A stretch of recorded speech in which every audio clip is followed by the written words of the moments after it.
A person named Monistic Idealism, who is obviously a proponent of idealism, has regurgitated 4 attacks against property dualism that are intelligent and serious enough to merit a response. The first attack he presents he got from John Searle. He sums it up as, the mind being a mere property of the brain while also being over and above the brain is contradictory in terms. This attack fails because it is too vague and unfocused. What Searle is trying to say here is too amorphous. If Searle means by over and above that which is existentially separate, then he will be guilty of misrepresenting what property dualism entails. Certainly what I mean when I use the term property dualism. If Searle means by over and above strongly emergent property, then he question begs, since he didn't give an argument for why the brain causing strongly emergent properties is contradictory. Monistic Idealism clarifies by saying, properties are always of something. They're not an irreducible something in and of itself that is over and above. So an irreducible property, let alone a strongly emergent one, is simply incoherent. Again, this is vague, but what monistic seems to mean when he says irreducible is metaphysically identical. If this is so, he is guilty of begging the question like Searle, since he makes no argument proving why a phenomenon can't be a property while also not being reducible to a metaphysical identity relation. For example, life is made up of atoms and molecules, but life is not metaphysically identical to atoms and molecules, and in my view at least, is strongly emergent. Monistic Idealism's second attack comes from Susan Schneider. He summarizes it as, property dualism fails to maintain substance monism and lapses into substance dualism.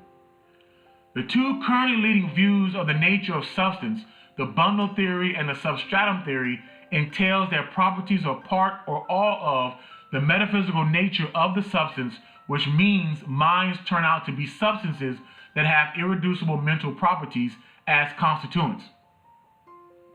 Again, I can't make out any coherent argument being made. What appears to be happening is that monistic idealism is making an illicit transposition.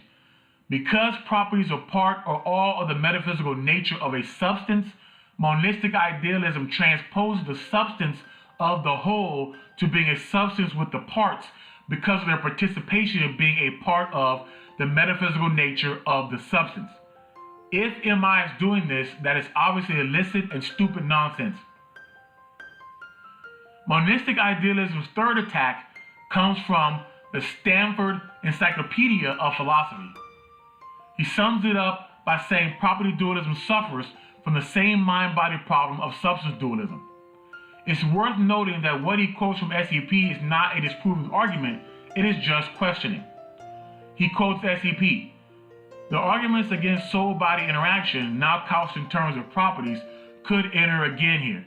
For example, if you were worried about the mind-body nexus for souls, it seems you should also wonder how non-physical properties can find any traction in the physical world. This is easily solved because property dualism has a nexus of interaction, and that is the brain. Secondly, non-physical properties find traction in the physical world due to downward causation and the supervenience relation. And third, because the mind is not an entity, but rather just a property, it does not subsist in an existentially separate and ontologically different domain that would thereby prohibit interaction because they have no common linkage or shared interface. His fourth attack is about causal transitivity, and it is very complicated, abstruse, and confused. The gist of it is that on property dualism, the mind would be epiphenomenal because the physical realization base does all the causal work. This is again easily dealt with because on property dualism, the mind and body have novel causal powers, and I hold causation to be omnidirectional. This means the physical can cause effects on the mental can cause effects on the physical, and the mind can cause further mental effects. For example, fear, which is mental, can cause someone to run away or cause their palms to sweat. Damage to the brain can cause change and alteration of the personality. Thank you for watching.